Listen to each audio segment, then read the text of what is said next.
Max Nation, I'm Unger to the Max coming at you with this week's episode of the Sports Room Talk Show. It is week 9 in the NFL, and the collaboration train is rolling on into Los Angeles because we've got Jim Hardball and the Los Angeles Chargers coming to town. So you knew I had to find a Chargers fan, and I'm looking, and then this guy pops up. He's looking to start his own YouTube channel. Robert, I'm sorry. I almost called you Ryan for a second. Don't know where that came from. But Robert, welcome to the show. I can tell you are a diehard Chargers fan. Welcome in. Oh, appreciate it, Unger. Thank you for having me here, man. Absolute pleasure. And as you mentioned, yep, diehard Charger fan, born and raised. I mean, these are my boys through all the pain that they've put me through. I'm sure you, as a Browns fan, can attest to that as well. Just sticking Oh, by them. trust me, I know. Um, and you and I were just talking a little bit off camera or off mic. I don't know what the word is. I get confused sometimes. Off the record. Yes, off the record. Thanks. It's always special for me when the Browns play the Chargers because my all-time favorite player just so happened to play for the Chargers. You were doing the sign before. I think it's LT, like that, baby. right? LT. The running back from TCU. He just got into the Hall of Fame, 2 or 3 years ago, something like that?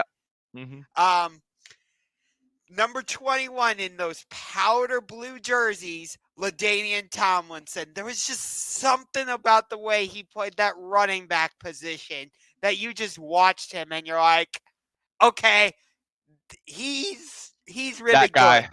Yeah. Yeah, he's that guy. I, I was Go. gonna say, I always say he's more of he was Christian McCaffrey before Christian McCaffrey was Christian McCaffrey. Could Yes. catch the ball out of the backfield, nasty stiff arm, had great balance, staying upright, able to just fight through tackles. I mean, he was a football player and he was an absolute joy to watch. And I mean, he's also the reason why I became a Charger fan. I mean, you watch some of those runs he had. Kyle Brandt, talks about it on his angry runs. LT had a lot of those. Yes. Um, I'll tell you this. My second favorite all-time player, Maurice Jones-Drew, the running back for the Jaguars. I feel like him and LT kind of had a similar running style. Maybe that's why I liked both of them. But Yeah, yeah. go ahead. No, I was just say, yeah, absolutely. I mean, MJD was also a big bell kind of bruiser back. I think he was a little bit more like pound the rock. I think LT had a little bit more finesse, just in the way Sure. that he kind of stayed upright. But yeah, I mean, those old 2000s running backs, man, they don't make them like that anymore. They It's such difference now. they really don't. Um, so like I said, it's always special when we play the Chargers. That's why it annoys me as much as I love that LA has a team. Like, don't get me wrong, but when I watched LaDainian Tomlinson play, he played for the San Diego Chargers, not the LA Chargers.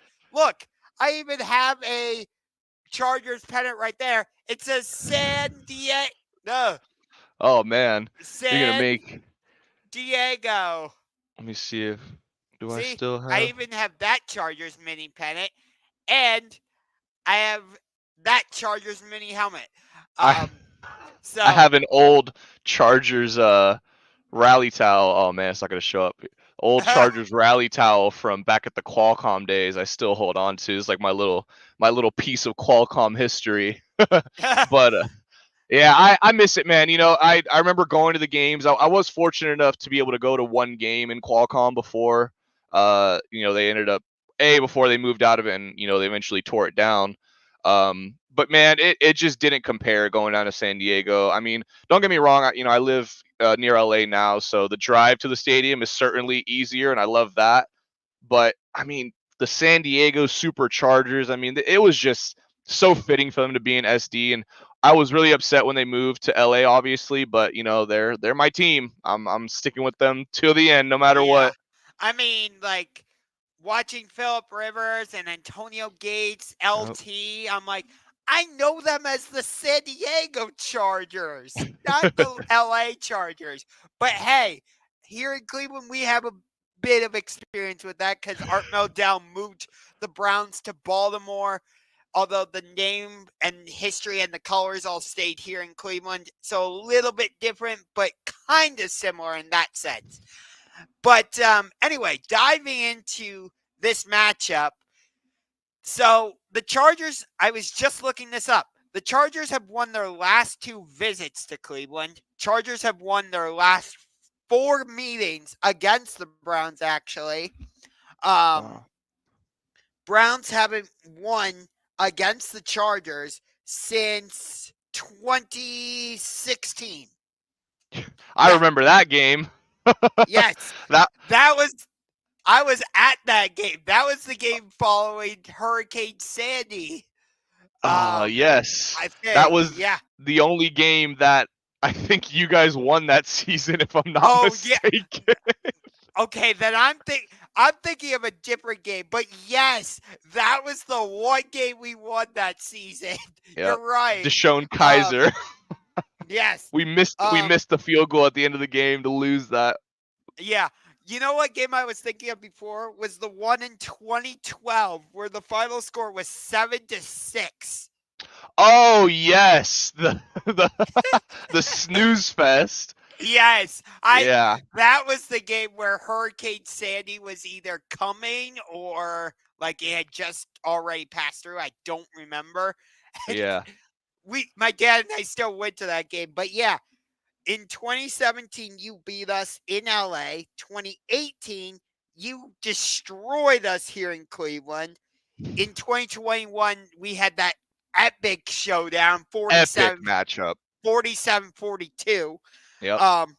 Which that game was actually on my parents' birthday, or not Oh, nice. birthday. I'm sorry. Anniversary. Yes, anniversary. I got you. And then in 2022, you barely beat us because somehow Brandon Staley didn't charger the game. Unger, you're gonna make me have some anxiety right now thinking about Brandon Staley. Do you want me to remind you about the game on Sunday Night Football against the Raiders where you both could have gone to the playoffs, but Brandon Staley decided to be too cute, call the timeout, and then the Raiders just decide, nah, we're going to stick it to you. Look, I said before going into that game, I was like, obviously, division rival, you want to straight up win. You don't want to tie, like you want that satisfaction of like you're in the playoffs and in that same fell swoop you eliminated your division opponent. Like that is the ultimate dream. Unfortunately, you also have to recognize circumstance. And the circumstance was we were in overtime. There was about 5 minutes left. You just don't do anything. Or I'm sorry, less time than that. Just let the clock run out. Why Right. are you at that moment trying to get cute and like, oh, well, maybe we can sneak out? No, Herbert just did the unthinkable, leading you down a drive in which he converted 3 fourth and longs, one of them for a touchdown. And you're going to tell me that after all that emotional baggage of going through that final drive and staying alive, your season's not over yet? You decide, no, I still have a big ego. I want to try to eliminate this other team. I should have known it then. That was the beginning of the end for the Staley Chargers because it was just, I know we made the playoffs the next season, but we all know what happened in that playoff game. Oh, God. Yeah. Don't worry, I won't bring that up. But, Thank like, you. I mean, because you absolutely made the right decision firing Brandon Staley. And it looks like you made the right decision hiring Jim Harbaugh.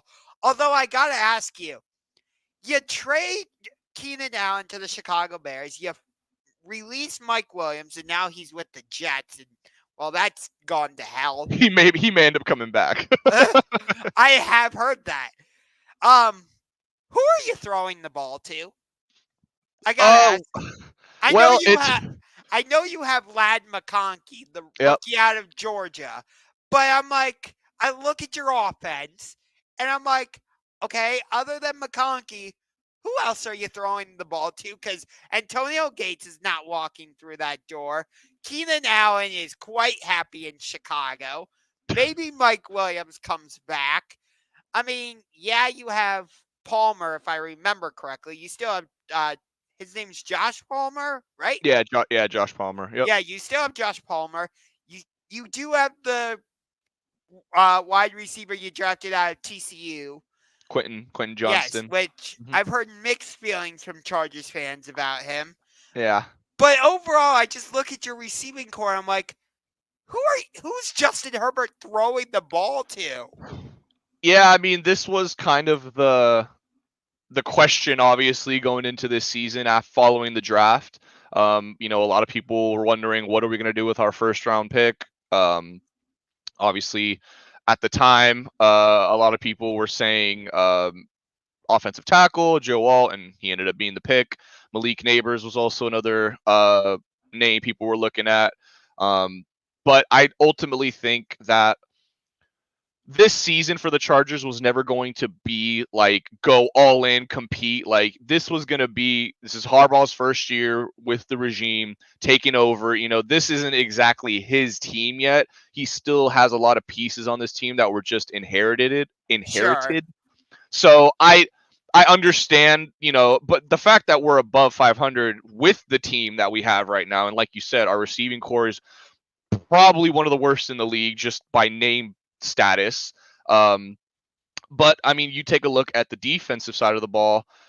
We've been killing it. I mean, we lead the league in scoring defense. So we always knew there was going to be some trials and tribulations with this offense when we saw the direction of the team in the offseason and what the signings they made.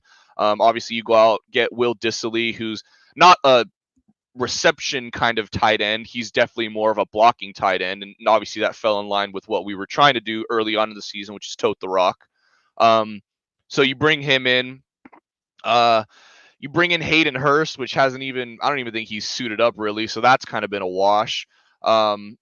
And we did bring in DJ Chark, receiver from the Panthers, but he started this season on the IR and he hasn't even played a game so far. So I think we're looking to get him back. His 21 day practice window opened up. I want to say last week before the Cardinals game. So we weren't too sure if he was going to suit up for that. He didn't suit up for that. Didn't suit up for the Saints game again. So should be seeing him this game against the Browns. So hopefully we can see some offense with him. Maybe he can change the complexity of this offense. I know we saw last week against the Saints, but it is the Saints, obviously. So I can't really take too much credit into that. Our two highest scoring games this season have been against the Panthers and the Saints. And those two teams are probably both going to be in the bottom five in terms of draft order, or excuse me, top five in terms of where they're drafting this season. So I just got to hopefully want to see some of this offense stack some games together. Herbert's been looking really good as of lately. That high ankle sprain injury, obviously, that he suffered pretty much like 3 weeks before the season began, it's looking a lot better. I mean, we saw him take off for almost a 40-yard run against the Saints, and I mean, that was the longest run of his career. Laid down the shoulder at the end of Tyrann Mathieu too, so he looks a-okay. He looks very comfortable on the sideline too. Harbaugh's definitely brought a level of toughness that I've never seen from Herbert before. Always knew it was in there because he's just a dog, but to finally see it come out, I mean, it's great. But yeah, man, it's honestly, the Chargers are going to be winning a lot of games through their defense. The offense just has to not turn the ball over, and that's ultimately what killed us in the Cardinals game. I mean, you get a long throw to Jalen Reagor, fumbles it at the 3-yard line. I Arizona ball. forgot Jalen Reagor was with you guys. Yep. The former Eagle, who was drafted, I think, one pick ahead of Justin Jefferson. Yep. You bring up that Saints game. I was at the Browns game last week against the Ravens. We're walking back after somehow we won that game. We'll get into that in a second. I looked at the score of your game. I'm like, wait a minute. It's the second quarter, and the Chargers are up 3-2. I'm like, wait. When did New Orleans get a Major League Baseball team? And I are they playing the Dodgers or are they playing the Angels? Yeah, I thought it was a soccer game going on with the score at halftime. I was like, are we at halftime? We still got 90 minutes to play? Like what's happening here? But yeah, I mean, those are the games that we uh I guess thrive in. We struggle kind of early on, and then our defense over the course of the game sort of wears and tears down the opposing team until we kind of just, I don't want to say walk into a win, but we set ourselves up for easier wins, which again, as you mentioned earlier in the show, coming from Brandon Staley and that coaching meltdown and philosophy, whatever you want to call it, week in and week out. I mean, it's just What such a, philosophy? yeah. I put air quotes around it because I don't even know what he was what he was preaching to these guys. Yeah, wasn't his whole thing like defense, defense, defense? And He, then on Thursday Night Football, the Raiders dump, what, 70 points on your head? 60, yeah, 60, it was 63, I think it was 63 to And that, 21. I'm like, that better be the game that gets him fired. And ultimately it did. But how did he survive after that Jaguars game? That's what I'm wondering. But going back to this current Chargers team, you know, you talked about your offense and stuff, but really your offense is centered around two things: that offensive line and your running game. Yep. Because you brought in Greg Roman, the former offensive coordinator for John Harbaugh, Jim's brother, in Baltimore, and you let Austin Eckler walk, which was a very interesting decision. I was quite surprised by that. I don't know how you feel about that. I'll let you respond in a second. But then you go and bring in, I think it was both Gus Edwards and the J.K. Dobbins. and J.K. Dobbins. It seems like J.K. has kind of taken over as that number one running back. Um, so it feels like that's what your offense is primarily built around, is that two-headed running back attack, which is pretty solid. Not at the level of what Detroit is doing, obviously, but it's hard to top what the Lions are doing with David and Montgomery and Jahmyr Gibbs. Yeah. So that, I'm not saying that as an insult towards JK or Gus in any shape or size, because they're very good in their own right. But would you agree that your offense is primarily centered around those two as well as the offensive line? And I also want to hear your thoughts about letting go of Austin Eckler. Yeah, so I'll address that Eckler regard first. Sure. I was not particularly upset about letting go of Eckler. Okay. I know the touchdowns look gaudy, and you look at those scoring stats and you're like, I mean, the dude had like 40 touchdowns across 2 seasons. How do you not re-sign that guy? But if you really dig into it, and if for one, look at that, I know I don't really want to bring it up, but look at that Jacksonville game, and that was a big indication of to of the direction that Austin Eckler was going. Austin Eckler is a very great bruising back at the goal line, and he's a better receiver than he is running back. He is fantastic out of the backfield. Dump it off to him. He'll make plays. He'll force missed tackles. He'll Sure. break a couple. He can make plays. Do not think I'm coming on here saying that Eckler is not a talented player. There's a reason why he was A, undrafted, B, stuck around and got signed to a pretty good extension for an undrafted free agent, and he's still in the league as of now. I mean, he got a second chance with Washington. They signed him to a second deal. So he has talent. It's just you need consistency at the running back position. And that was something that Austin Eckler never gave Chargers fans. To this day, Austin Eckler still has not have back-to-back weeks with 100 yards rushing.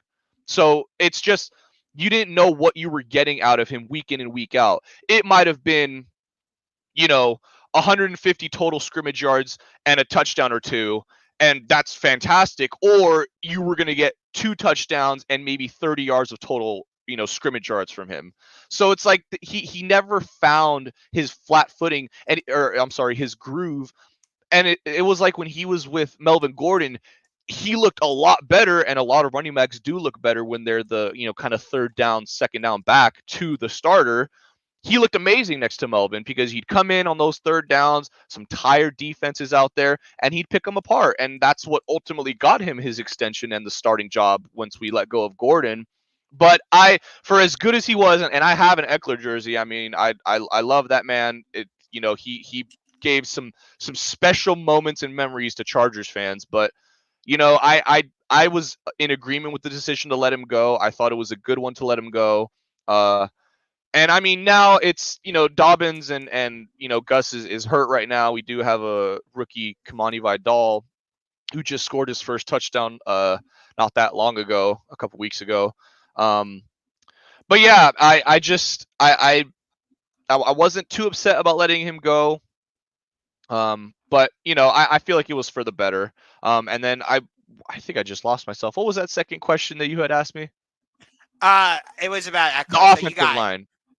Yeah. Oh yeah, right? offensive line. Yeah. Yeah. So the offense. You're right. I agree. The offense runs through that O line, and right now, that O line is. It's not.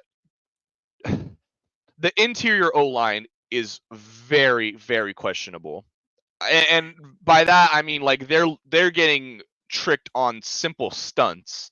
Like it's bad. Herbert has not been able to stay upright. So the fact that we're 4-3 right now, we're above 500, is really just a testament to his talent and his ability, and his just willpower to will this team to some wins when we really shouldn't have them.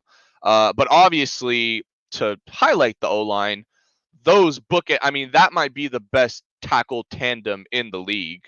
Rashawn Slater and Joe Alt. I mean, Joe Alt has been, not that it was really shocking to anybody because he was obviously picked fifth overall for a reason. Right. But he is just, I mean, you want to talk about a mauler at right tackle.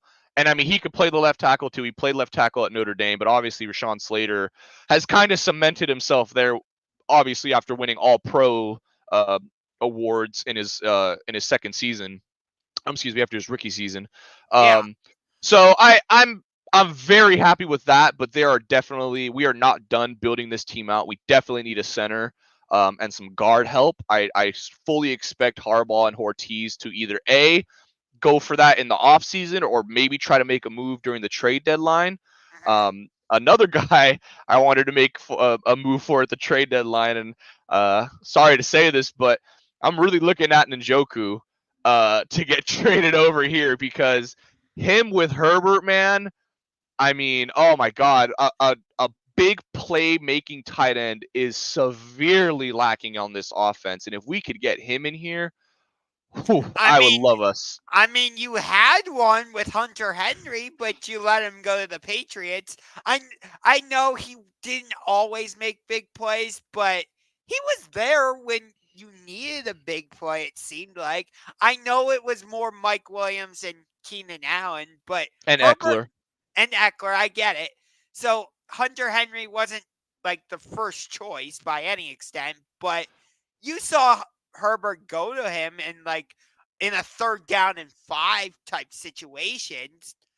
So yeah, I mean the thing with that too was we offered, because he was a free agent. Henry was obviously a free agent, so he was right. free to sign wherever. We did offer him a deal, and he took a deal with the Patriots, and at the time it was Mac Jones at quarterback, and I mean Henry stated, I want to go play for a team with a good quarterback. I mean, Okay. hey, Mac Jones isn't a starter anymore. You He's know a what? backup Hey, for the Jacksonville Jaguars. So, hey, man, yeah. Henry, go get your money, man. You know what? Yeah. I can't even. It is But what it is. But it's interesting that you bring up David Njoku as a possible trade target for you.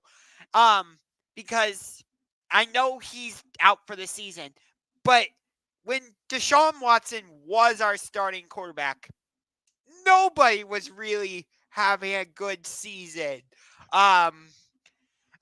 Hopefully, our front office and specifically our owners, Jimmy and Dee Haslam, open up their eyes and realize, oh, we're a better team when Deshaun Watson isn't our starting quarterback.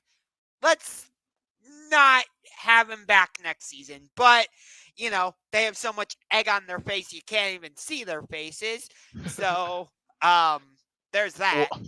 But no, I go can ahead. attest to that. No, I was gonna say I can up until this season, realistically, I can fully understand having owners that just have no clue what they're doing with their teams. And I mean, Dean Spanos for the longest time just we were calling it for him for years just for him to finally leave and to sell the team because it was clear he didn't care about it. But you know what? He's made me eat my words so far.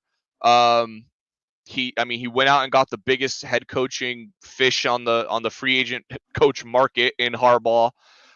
He's put the money down to give him a new facility. I mean, like I I'm genuinely shocked and genuinely happily surprised that we've turned what seems a new direction in our franchise. We finally have shied away from just constantly being cheap and trying to just skate by instead of now, no, we recognize we're in a big market. You're in LA.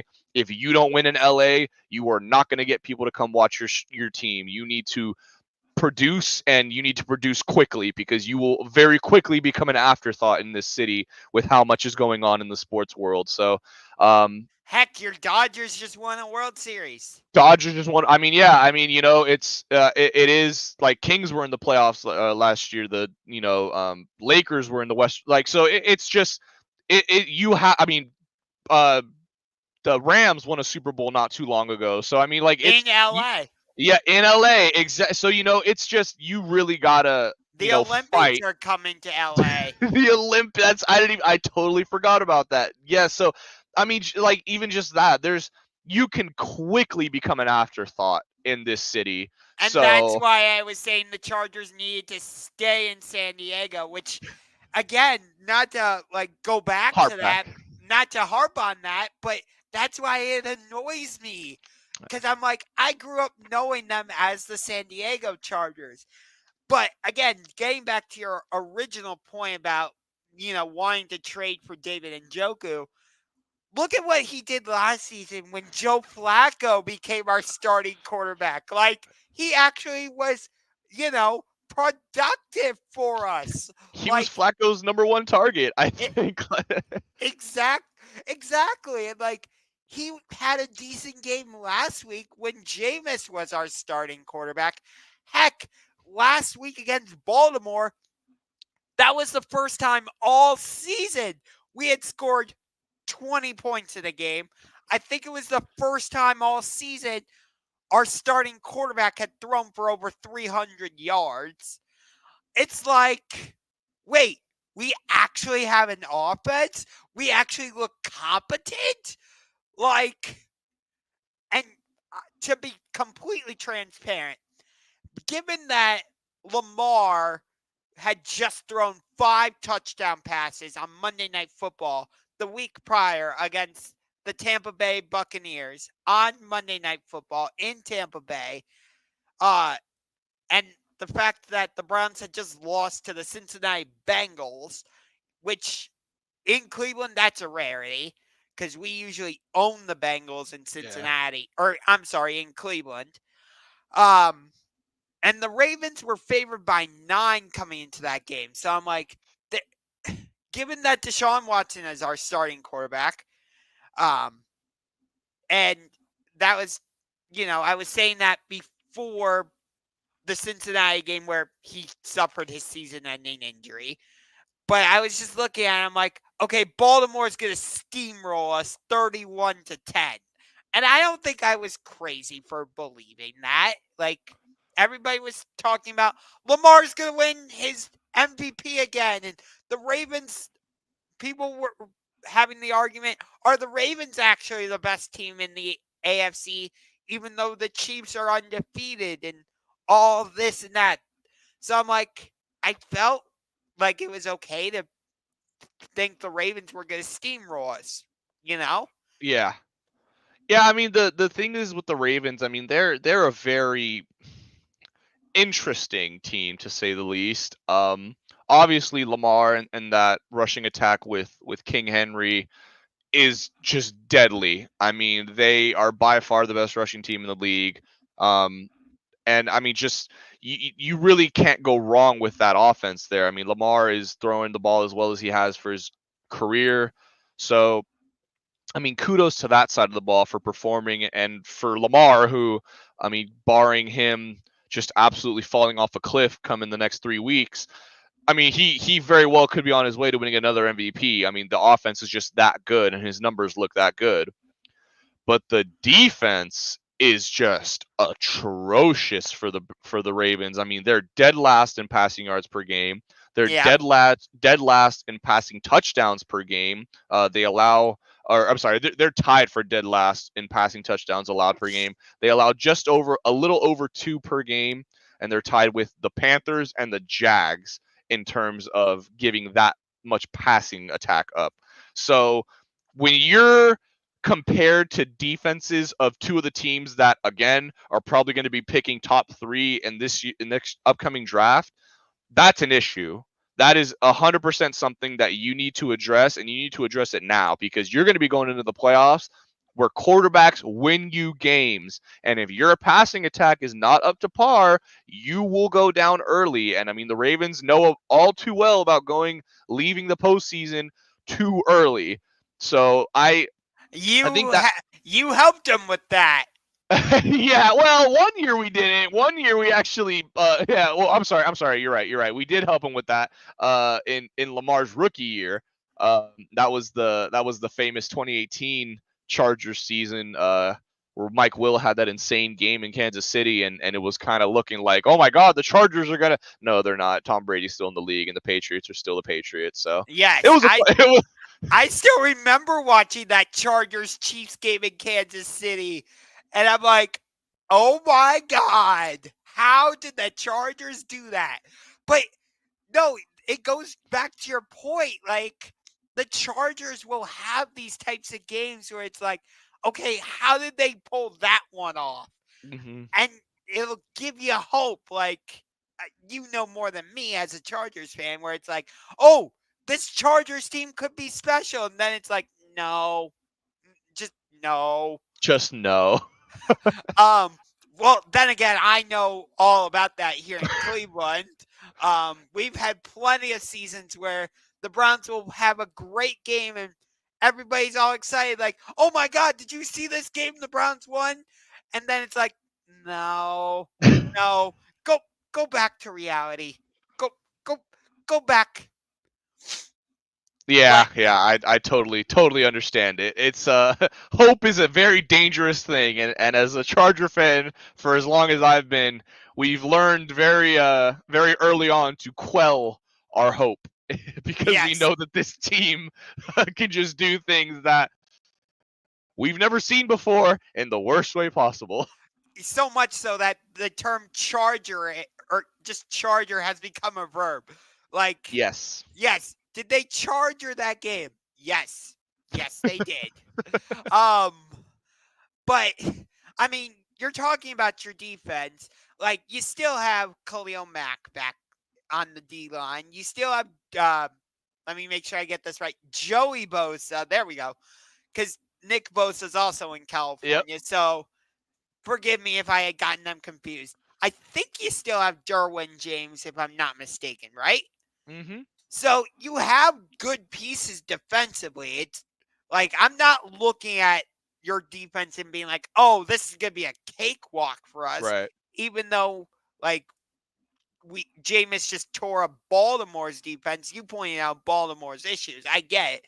But still, like, it's the Ravens. So that's definitely not Oh, like, impressive! It's an impressive win. oh, yeah. Absolutely, yeah, absolutely. Yeah. No, I'm sorry. Let me preface that. Not taking anything away from the Browns winning that game. That is inexcusable for the Ravens to lose that game. So Oh, I I agree. give all the props in the world to the Browns and to Jameis. Jameis deserves it. Jameis Winston has been put through a lot of a lot of crap in his NFL career. So You see where I was going with this. yes, I do. Um, but I look at our injuries like Jeremiah Owusu-Koramoah, That's a big probably one. probably not going to be there. Yeah. I don't know if Denzel Ward's going to be there as of right now. So I look at your offense and I'm like, yeah, we just contained Derrick Henry, which is impressive in itself. But you and I kind of talked about this earlier. J.K. Dobbins, Gus Edwards, that's a different style of running back that's coming at you. And you guys have had success running the ball as of recently, which is not surprising. Again, it's Jim Harbaugh paired with Greg Roman, former offensive coordinator for the Ravens. We've mentioned that. So I'm concerned not so much about your wide receivers, but your running game. Like, because we've gotten exposed against the running game throughout this season. So as a Browns fan, I'm like, I I think we can win this game, but if there's any way we're gonna lose, it's because of your running game. I'm very concerned about that. Yeah, our run game is. I mean, for a minute there, it was really struggling, and I mean, I think it was against the Steelers, Chiefs, and then the Broncos. Our run game was basically almost non-existent. However, those are three of probably the best defenses in the league right now. So not taking too much into it. But as you said, besides that, our run game has been fairly consistent. Obviously, it's been led by J.K. And then Herbert, like I said recently, has been kind of using his legs more and more. Like I said, going back to that ankle injury, it looks like for the most part, looks like he's about 95% healed. I mean, he looks really great out there. Haven't seen him grimace in pain. Um, and I was talking there, that dirty hit that the Saints player had on him, trying to gator roll him. I mean, just seeing that and to even see him still walk away and he looked good from the way he fell, it looked like a very awkward fall. And I was holding my breath on that one for sure. But yeah, to see that he's healthy, I mean, that's the biggest thing, and I think that was the biggest reason why our offense was struggling so much early on, is he was nursing that ankle injury, and the O line wasn't protecting him. I mean, you saw that in the Steelers game when he got it re-aggravated and eventually had to be taken out for like that second half of it. Yeah, I didn't think Herbert should have even started that game against the Steelers. I I com- And I'm saying that as just a general NFL fan. Trust me, I know about quarterbacks who should not have started. Baker Mayfield. Does that ring a bell? I don't know. I think you guys are missing him right now. Trust me, yes we are. But no, you mentioned the Steelers. This is going to be your second game against the AFC North. Our second game against the AFC West. We're both 0-1 because you lost at Pittsburgh. We lost against the Raiders in Vegas. Yeah, I'm not sure how great that loss looks right now. So we're both looking to get back into the win column against the other, because we still have the Broncos and the Chiefs left. You still have the Bengals and the Ravens. Mhm. I think Yeah, we you're actually have the Bengals in 2 weeks after this week. So we have you guys this week, Tennessee the week after, and then I'm sorry, it's you guys this week, Tennessee the week after, and then Bengals Baltimore back to back. That Baltimore game is Monday night, the Harbaugh Bowl. yes. Which, considering the way your stadium is, I wouldn't be surprised if there's more purple in that stadium. I mean, that's no slight towards LA fans. It's not you No, it's specifically. LA. Yeah, it's LA. Again, why did you stay in San Diego? Remember how I said our owner was being cheap? Yes. Um. Sorry. I keep harping on that. Oh no, you're good. You're good. No worries. By the way, you're doing an awesome job. You definitely should start a YouTube channel. Appreciate that. I would totally subscribe. I appreciate that, Unger. Thank you, my man. Hey, if you're doing a Twitter live, you know I'll be in the live thing. Absolutely. Maybe even during the game, I'll be tweeting you like, "Hey, Robert, did you see that awesome pass from Jameis?" Or like if Herbert throws it a bomb for a touchdown, be like, that wasn't great defense on our end. Something like that. Oh Um, yeah, we'll definitely talk during this game coming up yes. this week. It'll be a good Although one. I will be at Huntington Bank Field for this game on Sunday, off Ooh. the shores of Lake Erie, where the Browns will be trying to complete the LA sweep. Yes, we did not play the Dodgers in the World Series. I get it. But last night, the Cavaliers beat the Lakers at home by a pretty sizable margin, might I add, which moves our record. 25, right? It was 25 points, 131-106. No, I think it was worse than that. Oh man. Uh-oh. Try 134 to 110. Damn. Yeah. So that's why I titled this video, "The Browns try to complete the LA sweep," because the Cavs beat the Lakers last night. Now we got the Chargers coming in on Sunday. Who are some of your X factors for this game? You can go with a Browns player, a Chargers player, whoever you want. Yeah, I got two X factors for this game. And they both are the matchup. I would like to think if he plays. You mentioned him earlier. Not sure if he's going to play or not, and this is kind of why he's my X factor. Is Denzel Ward. Sure. He's a huge what if for this game because if he doesn't play and we squeak this one out like barely, you're gonna look back and say, if Ward was there, we probably win this game. And my second X factor is who he would be probably lining up against, and that's Lad McConkey. Lad coming off his obviously career day, six targets, 6 catches, 111 yards, 2 touchdowns. Obviously includes that 60-yard bomb that he had. And the yak ability that he displayed on that was just absolutely electric to see. But he really is going to be, I feel like, the focal point of this offense. I feel like the running game, obviously, if we're able to get some, big runs out of Dobbins or Kamani Vidal, whoever's running the ball, if we're able to get a couple of chunk plays out of that, that's going to be really good to see, and we're going to probably stick with that. But our run game is definitely more of wear you down over the course of the entirety of the game. We may not get, our big 20-yard runs here or there, but it'll be 3, 4, 5 hard-earned, picked-up runs that are going to build for the third and fourth quarter. Opens up that play action for Herbert, gives himself some time to let those receivers, let Lad get downfield.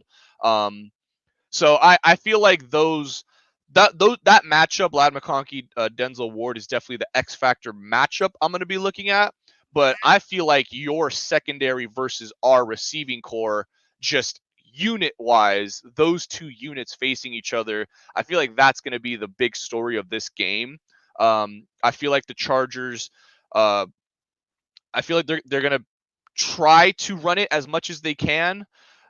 But if and when that doesn't work, you're obviously gonna have to go to the pass, and this is where my big fear for this game comes in. Okay, let me hear it. Myles Garrett is an absolute game wrecker. On He is. paper, he is, yeah. I mean, he can disrupt an offense like that. So, and as I mentioned before, our interior is awful. I was trying to think of a word that was worse than awful, but it is Shit? yeah. Atrociously shit. Yes. It is pretty bad. So I expect him to be moving around a lot. I don't expect him to just stay on the edge the entire time, because I feel like if he does stay on the edge the entire time, that'll be just even better for us, because you're going up against our best parts of the O-line on the edges. I feel like if they really are going to want this pass rush to work against us, they're going to need to move Garrett as much as they can, and just try to get him against those matchups where he's clearly the better talent. So yeah, that I feel like this is ultimately, it's going to be like every Charger game, a very, very tight-knit, close game that I see us pulling out of late, but during the game for those first like 3.5 three quarters, it's going to be one score, tight knit football. But I do have us coming away with a win here, 26-13. I do feel like our offense will do enough to win. And the biggest thing here is don't turn the ball over. You cannot give the Browns short fields because Jameis will not flinch. If you give Jameis a short field, they have talent. Don't get it twisted. I know the Browns are 2-6, and I know I'm saying this to you like you don't already know this, but Yeah, more so but talking to I'll let you continue your spiel. talking to the general public, the Browns are a talented team.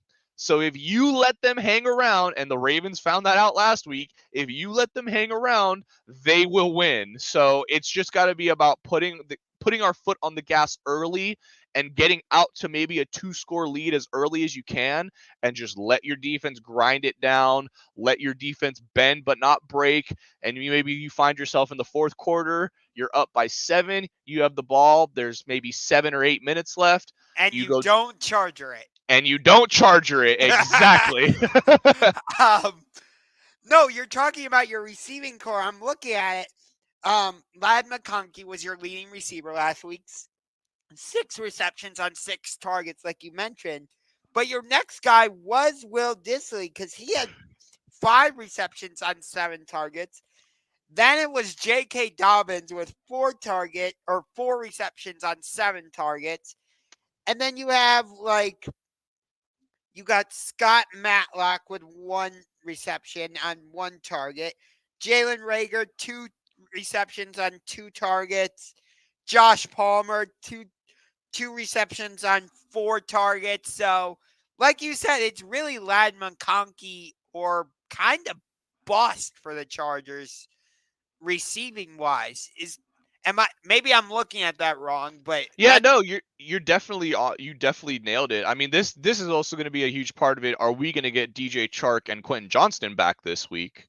Because if we get yeah, those two guys back, I definitely feel a lot better about this game. I won't feel as one dimensional. But you're 100% right. I mean, this is why I feel like Denzel Ward is my X factor, because if he's there and he's able to lock down Lad McConkey and Quentin Johnston and Chark don't play, that is big issues for the Chargers, because then you're just selling out to stop the run because you're not worried about Will Dissly beating you over the top. You're not worried about Jalen Rager you're not worried about those guys.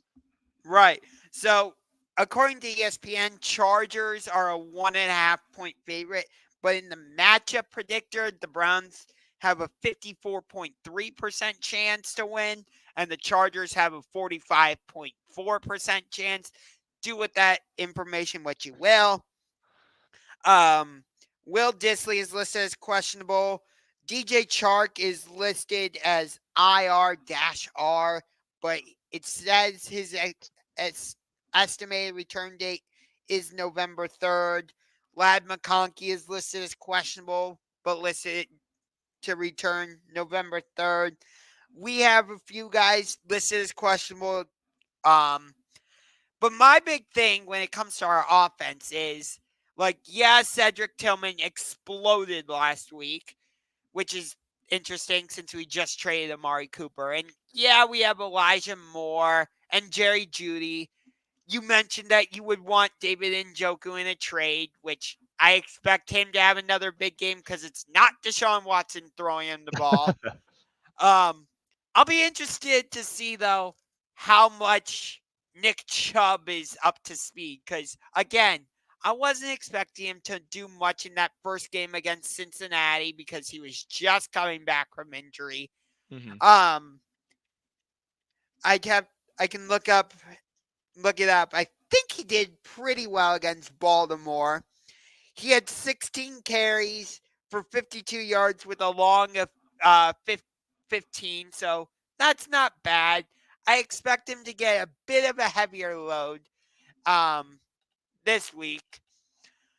But it's like we also have Deontay Foreman who can run it. Jerome Ford, if he's available, I expect him to get a few carries. Jameis even ran the ball a couple times. I don't think we're going to do any designed quarterback runs, though. So that's kind of my matchup. we've been focusing a lot on your running game, which on that note, I wouldn't be surprised if the Chargers go with a 2 running back set where they have both Dobbins and Edwards out there at the same time, which we don't really do that. It's either Ford, Foreman, or Chubb who are out there. I'm curious to see how your defense does going against our running game, because is Nick Chubb going to be at more like 80% this game? Is he going to be at 85? How close to 100% is he going to be? Especially because we have our bye week next week. So obviously that'll give him more time to heal up and stuff. So does that mean he gets a heavier workload this game? You know, you know what I mean?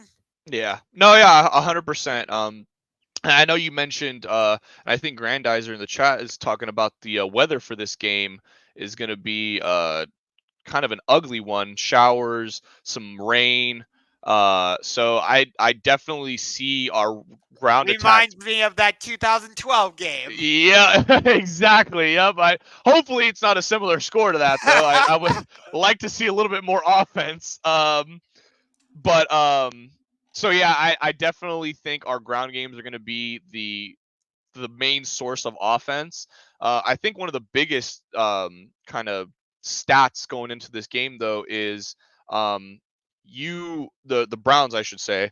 The Browns are dead last in the league in third down conversion percentage, and the Chargers are sixth defensively in terms of forcing a third, not allowing third down conversions. So I feel like that, and again, a lot of that is obviously with Deshaun Watson at QB. So take that with what you will. Obviously he's not in there, and that changes a whole lot. But that'll definitely be an interesting storyline during the game to see how your third down offense and our third down defense kind of matches up.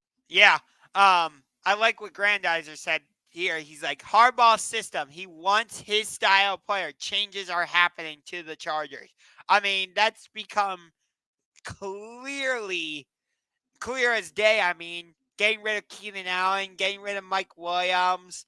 Everybody's like, okay, who are you going to throw the ball to? So. And I think the funniest thing about that too is a lot of Charger fans especially were like, I think the Mike Williams one people were kind of expecting. It was the Keenan Allen trade that kind of everybody was like, what are you doing? That guy was supposed to retire with us, and why are you trading him to the Bears? So like that was definitely the move that Charger fans were upset with. But if you look at it now, Ladd McConkey has more receptions, receiving yards, and touchdowns than Mike Williams and Keenan Allen do this season combined. Right. So I mean, like there is no, as much as you might have loved, and I loved Keenan Allen. That was, I mean, I still have his jersey. That was the first jersey I ever bought. Was Keenan Allen's jersey, so in powder blue, like that was my guy.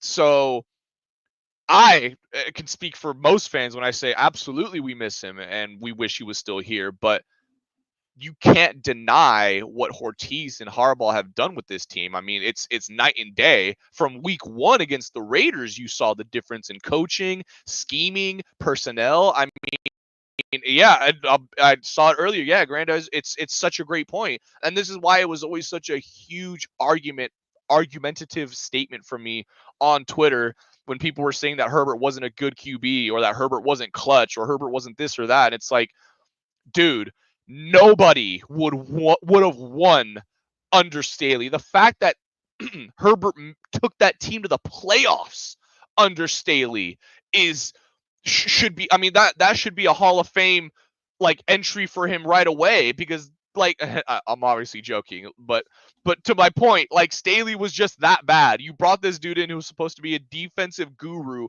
and he consistently led one of the worst defenses week in and week out for the 3 years he was there. Yeah, you hired him from your yeah. from your SoFi LA counterpart, the Rams. And they went on to win a Super Bowl, and I don't know what happened to you. We went on to fire him. Yes, you did. Trust me, we know about firing coaches here in Cleveland. We're very familiar with that. Um, Yeah. I don't I I don't know if there were calls for firing Stefanski early in the season with given all the problems with Deshaun. I didn't hear a lot of that, but so I don't think it was a major talking point. But if there was conversation of that, I would just say, look at what Stefanski did last season once Deshaun Watson was not there, and look at what he did last week against Baltimore when Deshaun Watson was not there. Think about this for a second. We went to the playoffs not because of Deshaun Watson. We went to the playoffs because of PJ Walker, Dorian Thompson Robinson, and Joe Flacco. What? Yeah. And that run game. Yes, definitely. So, in terms of score prediction, you said 26-13 Chargers. I'm one of these Browns fans that I'm not going to predict us to win every game. Like I didn't predict. I thought we were going to get smashed by the Ravens last week. Like I said earlier, I thought Baltimore was going to destroy us 31-10. I do think that because we won that game and it looks like we might have figured something out on offense, given that Ken Dorsey is now calling the plays. So I think we scored 20 points again. I'll say we win by a field goal, 24-21. All right, all right, all right. I like that prediction. I think this is gonna be I would have definitely felt a lot more confident about this game if Deshaun Watson was the quarterback going into it. I think moving forward, I think my Steelers fans would have felt better about going against us with Deshaun. Broncos fans would have. Chiefs fans would have. Guess what? It's not Deshaun anymore. Yeah, it's not Deshaun. So now there's a viable threat at quarterback over there for the Browns. So yeah, I think it's just gonna be.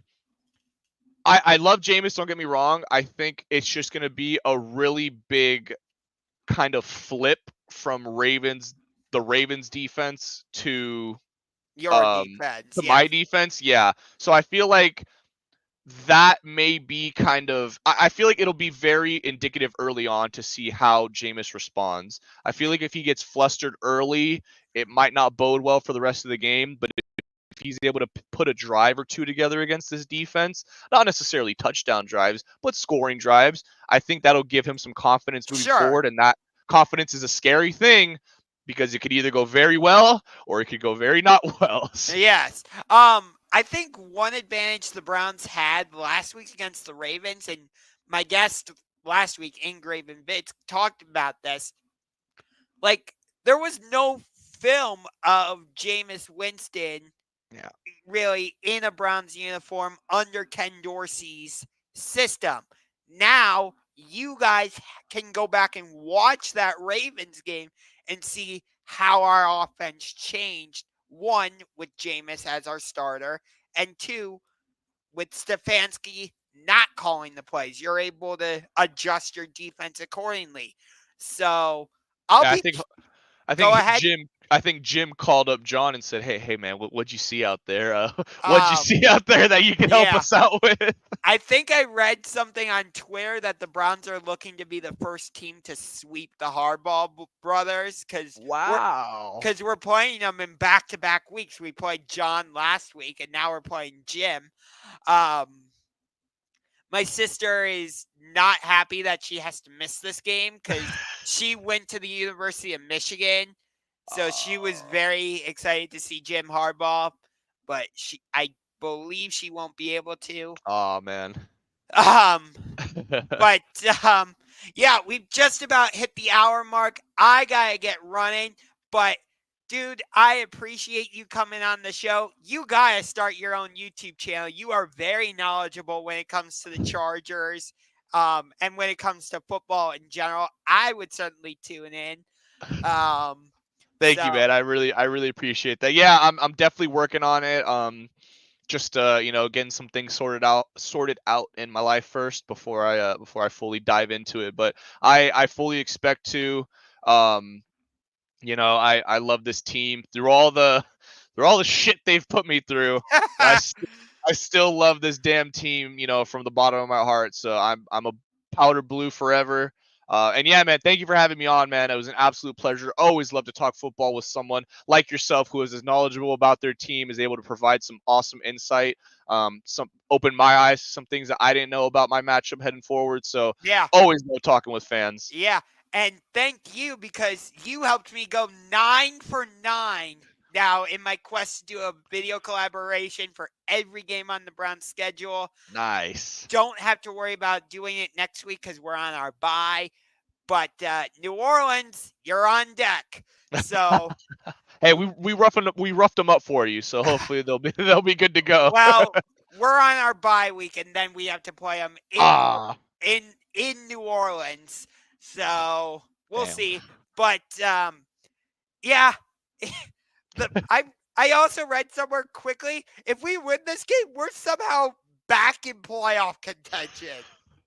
Oh, this game against us? Yeah. Yeah, Yeah. Yeah, because I think this is a must-win for both of us. It's a yeah, must-win for us because we need to keep trending up, and it's a must-win for you because you need to stay afloat. yes. All right. Well, we're gonna end it on that note. Always appreciate talking with another team's fan. You can bet we'll be bantering back and forth on Twitter. Maybe I'll even shout you out on one of my videos when I'm at the Hell game. yeah. So, Awesome, but man. but Enjoy until it. Enjoy the game. yeah, but until next time, I'm Unger to the Max. That's Robert. Always appreciate talking with other fans, and I will see you next time for another episode of the Sports Room Talk Show.